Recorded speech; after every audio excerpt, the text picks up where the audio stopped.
টাকি মাছ অনেক ইয়ে থাকে, পিস্তা থাকে, লবণ দিয়ে রাখছি তো সেই জন্য শক্তি কমে গেছে। লবণ দিলে এগুলো কি চামড়ার ভিতরে যায় নাকি জ্বরে মনে হয়? গায়ে লাগে, মারা যায় লবণ দিলে। করে কি? এটা তো ভালো, সরু মাছগুলো যে ওগুলো দারুণ শক্তি থাকে। হ্যাঁ, একবার আমার মুড়ি ঘন্টা খাইতে ইচ্ছা করতেছে, মরা মাছের মানে এই টাকি মাছ যেগুলো মারা যায়, মরা মাছের মুড়ি ঘন্টা বলা অ্যাকচুয়ালি আর কি।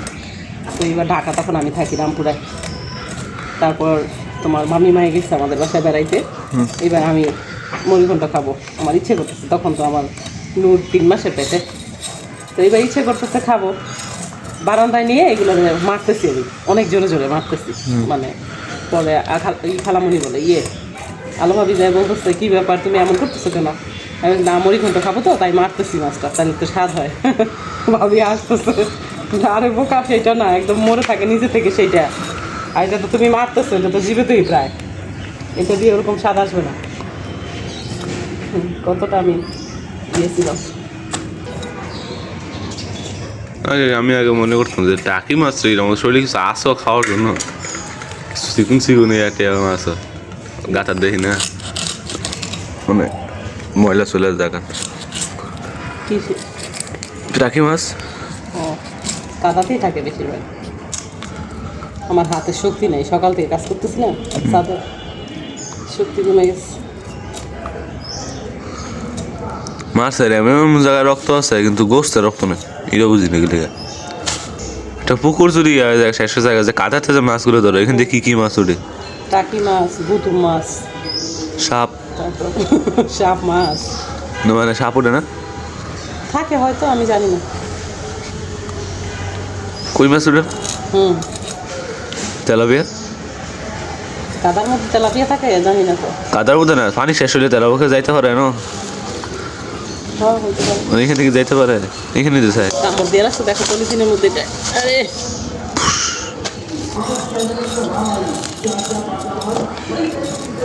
এগুলো আবার সুন্দর করে ঘষতে হবে। চিনি আদা করবো না, চিনিটা ঘষে চিনি না মানে সালের মধ্যে ঘষবো, বা ওই যে মাজনি তারগুলো আছে সেগুলো দিয়ে। না আমি মনে করছি ওই করে না দেওয়ালগুলো ঘষে নাই, সেইগুলো দেখো কাগজ। হ্যাঁ হ্যাঁ, এগুলি ঘষলে মাংস এসে উঠবো। কিসে মাংস এসে উঠবো না, এগুলো তো অনেক হয়, সাজালো হয় না, ওইটা ধারার ক্ষমতা থাকবে, ভিজায় লাগবে, নষ্ট হয়ে যায় না, পানি থাকবে।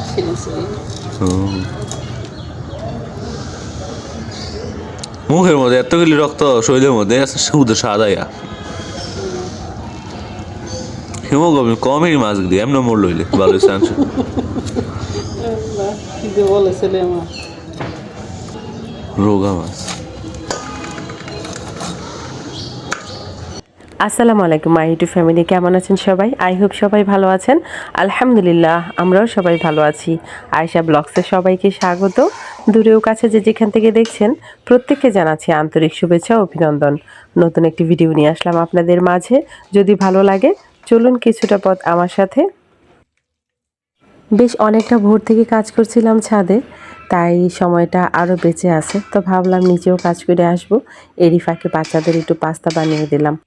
এই মুহূর্তে আমার সাথে যারা আছেন এখনও যাননি সরে, যেহেতু আছেন তাহলে নিশ্চয়ই ভিডিওটি ভালো লেগেছে, আর এর মধ্যে ভুলে গিয়েছেন লাইকটি দিতে, প্লিজ একটি লাইক দিয়ে ভিডিওটি কন্টিনিউ করবেন। হ্যাঁ, এই মারা গেছে তো, স্ট্রোক করে মারা গেছে। ক্যামেরা অন না করে ঝাড়ু দিছি। আমি তো ভাবছি অনই আছে, এরকম প্রায় সময় হয়।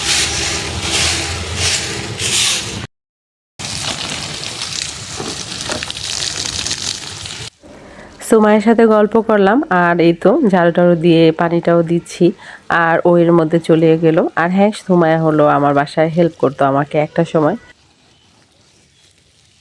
শীতের দিন মানে কাজে অলসতা, কিন্তু কাজ যখন স্টার্ট করি একদম ছাড়তেই চাই না। অনেকটাই ক্লান্ত, তবুও দিচ্ছি গাছগুলোকে গোসল করে, মনে শান্তি লাগছে যদিও। আসসালামু আলাইকুম, ভালো আছেন? আছি আলহামদুলিল্লাহ ভালো। হ্যাঁ কিসের বেড়ানো? বাচ্চার পরীক্ষা এই জন্য আসছি। বেড়ানো গো।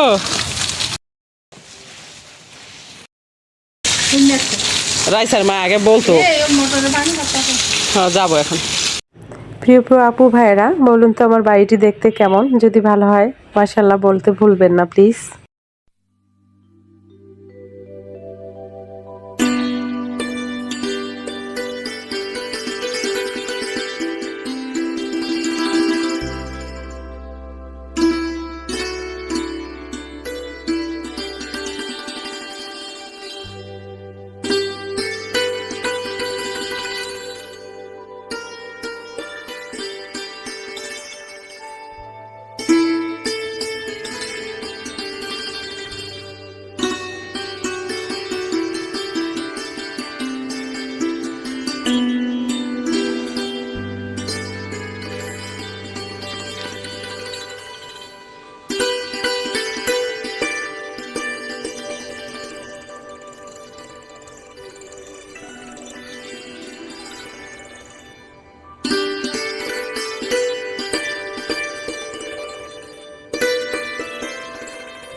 যারা প্রথম আজকে আমার ভিডিওটি ওয়াচ করছেন আর ভিডিওর কোনো অংশ আপনাদের ভালো লেগেছে, আমার কথা ও কাজ মন ছুঁয়েছে, তাহলে প্লিজ সাবস্ক্রাইব করে আমার পাশে থাকতে পারেন।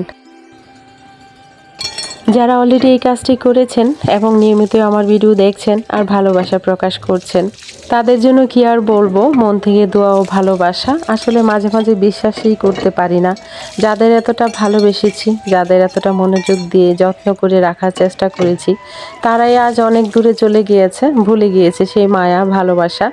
আর যাদের কখনো চিনি না, জানি না, কখনো দেখিনি, তারাই আজ নতুন করে ভালোবাসার হাত বাড়িয়ে মায়ের বন্ধনে রাখার চেষ্টা করছে বা করে। ধন্যবাদ দিলে আসলে ছোট করা হবে, ধন্যবাদ দিতে চাই না, প্রাণ থেকে মন থেকে দোয়া ও ভালোবাসা। আমার অনেক কষ্টে এবং আপনাদের ভালোবাসায় আজ আমার 1000 জনের ফ্যামিলি হলো, আলহামদুলিল্লাহ। আপনাদের জন্য মন থেকে দোয়া ও শুভেচ্ছা। আল্লাহ যেন আপনাদের সবার মনের আশা পূরণ করেন, আমিন। আল্লাহ যেন সবসময় আপনাদের পাশে থাকেন। আপনাদের ঘরে যদি কেউ ঋণগ্রস্ত থাকে বা কোনো অসুবিধায় থাকে বা অসুস্থ থাকে, আল্লাহ তাআলা যেন সব রকম অসুবিধা থেকে মুক্ত রাখেন, আমিন। আপনাদের কাছে আমার রিকোয়েস্ট, ভিডিওটি ফুল দেখবেন আর প্লিজ আমাকে সাপোর্ট করবেন। ওয়াচ টাইমটা অবশ্যই দরকার, আপনারা সবাই জানেন। সাবস্ক্রাইব 1000 হইলে তো একটা স্টেপ হয়ে গেল, এবার তো ওয়াচ টাইমের পালা। যদি আপনারা হেল্প করেন তাহলে হয়তো আগাতে পারবো এবং নিশ্চয়ই আপনারা করবেন, আমার সেই বিশ্বাস আস্থা আপনাদের প্রতি অবশ্যই আছে। বন্ধুরা, আমার ভিডিও যদি আপনাদের ভালো লেগে থাকে তাহলে লাইক কমেন্ট শেয়ার করবেন, পাশে থাকা বেল আইকনটি ক্লিক করে দিবেন যেন নেক্সট ভিডিও পোস্ট করার সাথে সাথেই নোটিফিকেশনটি পেয়ে যান। ভালো থাকবেন, সুস্থ থাকবেন, নিরাপদে থাকবেন, পরিবারকে সময় দিবেন আর হ্যাঁ, অবশ্যই পজিটিভ থাকবেন। আজকের মতো এখানেই রাখছি, দেখা হবে নতুন কোনো ভিডিওতে। আল্লাহ হাফেজ।